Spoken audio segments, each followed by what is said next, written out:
Hello everyone. ఈరోజు మేము Gangapur temple వెళ్తున్నాం. ఇంటి దగ్గర నుంచి జస్ట్ 4 కిలోమీటర్స్ డిస్టెన్స్ ఉంటుంది. కనిపిస్తుంది కదా, అదే గంగాపూర్ టెంపుల్ ఎంట్రన్స్. కొంచెం లోపలికి ఉంటుంది. టెంపుల్ ముందు వాగు ఉంటుంది. టెంపుల్కి వెళ్ళాలంటే వాగుని దాటుకొని వెళ్ళాలి. ఎక్కువ వాటర్ ఏం లేకుండే, అందుకే మేము ఫ్రంట్ సైడ్ నుంచి వెళ్తున్నాం. బ్యాక్ సైడ్ కూడా ఒక వే ఉంటుంది. ఎక్కువ వాటర్ ఉంటే బ్యాక్ సైడ్ నుంచి వెళ్ళొచ్చు. ఫిషెస్ ఉన్నాయి వాగులో.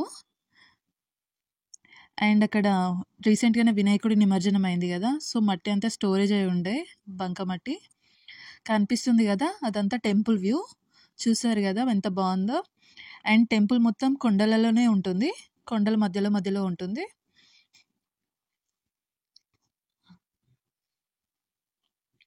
కొంచెం డిస్టెన్స్ ఎక్కువనే ఉంటుంది వాగు దగ్గర నుంచి టెంపుల్ దగ్గరికి.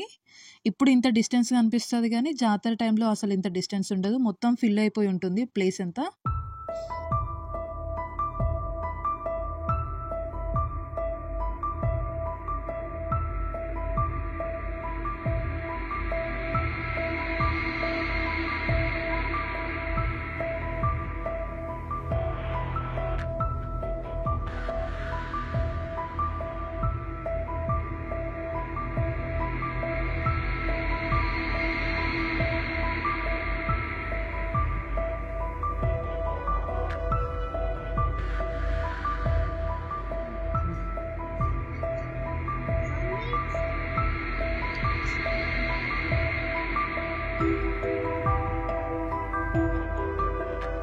అర్చన చేయించుకుందాం అనుకున్నాము, బట్ కొంచెం లేట్గా వెళ్ళడం వల్ల టెంపుల్ క్లోజ్ చేసే టైం అయింది. సో అర్చన చేయించుకోలేకపోయాము. బట్ పూజారి గారు బొట్టు పెట్టారు, పువ్వులు ఇచ్చారు నాకు.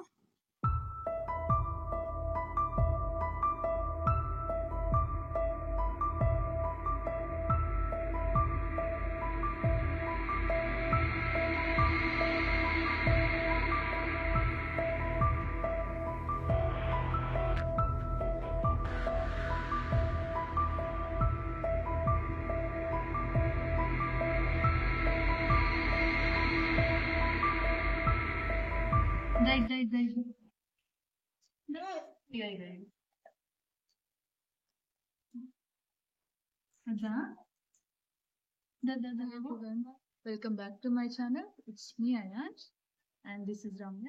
ఈరోజు మనం తెలంగాణ తిరుపతిగా ప్రసిద్ధిగాంచిన గంగాపూర్ టెంపుల్కి వచ్చాం. కుమరంభీం ఆసిఫాబాద్ జిల్లా రెప్పెన మండలం, రెప్పెనకి 4 కిలోమీటర్ల దూరంలో గంగాపూర్ గ్రామంలో ఉంది ఈ దేవాలయం. ఈ దేవాలయం తెలంగాణలోని తిరుమల తిరుపతి దేవాలయంగా ప్రసిద్ధిగాంచింది. ఎందుకనగా ప్రతి సంవత్సరంలో మార్గశుద్ధ పౌర్ణమి రోజు వెంకటేశ్వర స్వామి ఇక్కడికి వచ్చి కొలువై ఉంటాడని ప్రసిద్ధి. ఈ దేవాలయం ఎలా ప్రసిద్ధి చెందింది అంటే, పూర్వం 16వ శతాబ్దంలో పోతాజీ అనే భక్తుడు గంగాపూర్ గ్రామం నుండి ఎవ్రీ ఇయర్ కాలినడకన తిరుపతికి వెళ్తూ ఉండేవాడు. తిరుమల తిరుపతి దేవస్థానానికి స్వామివారిని దర్శించుకోవడానికి తిరుపతికి వెళ్తూ ఉండేవాడు. స్వామివారు అంటే ఎంతో భక్తి.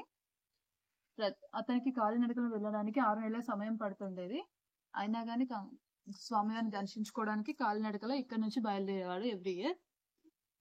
అలా కాలక్రమేణా అతను ఎవ్రీ ఇయర్ వెళ్తుండగా క్రమక్రమంగా తన ఆరోగ్యం క్షీణించింది.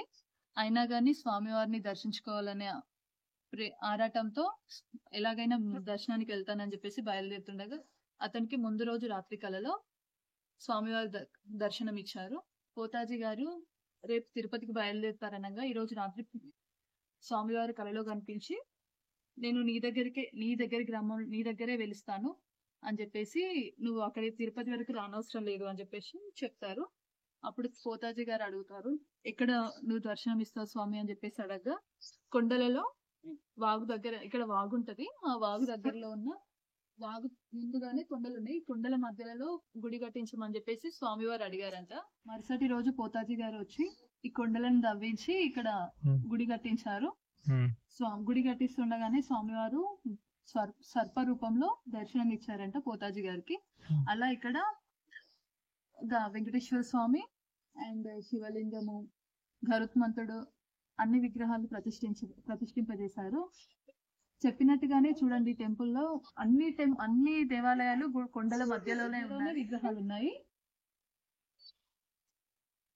మాఘశుద్ధ పౌర్ణమికి వెంకటేశ్వర స్వామి తిరుపతి నుండి ఇక్కడికి వచ్చి ఇక్కడే కొలువై ఉంటారు. ప్రతి మాఘశుద్ధ పౌర్ణమి రోజు ఇక్కడే ఉంటారని ప్రసిద్ధి. ఆ రోజు తిరుపతి దేవాలయాలు కూడా కొంతసేపటి వరకు క్లోజ్ ఉంటాయంట. అందుకే చాలా వరకు భక్తులు ఇక్కడికి వివిధ రాష్ట్రాల నుంచి వస్తూ ఉంటారు. రోజుల పాటు జాతర జరుగుతుంది. మొదటి రోజు స్వామివారి కళ్యాణము, రెండవ రోజు రథోత్సవము అండ్ మూడో రోజు జాతర ముగుస్తుంది. ప్రతిసారి లక్షల్లో భక్తులు వస్తూ ఉంటారు. రథోత్సవం ఇక్కడ చాలా ప్రసిద్ధి చెందింది. రథోత్సవం జరుగుతుంటే చాలా మంది ప్రజలు వచ్చి రథాన్ని పట్టుకోవడము చేస్తూ ఉంటారు నమ్మకంతో. మాఘశుద్ధ పౌర్ణమికి ఇక్కడికి రావడం వల్ల ఇది తెలంగాణలోని తిరుమల తిరుపతిగా ప్రసిద్ధిగాంచింది. కళ్యాణ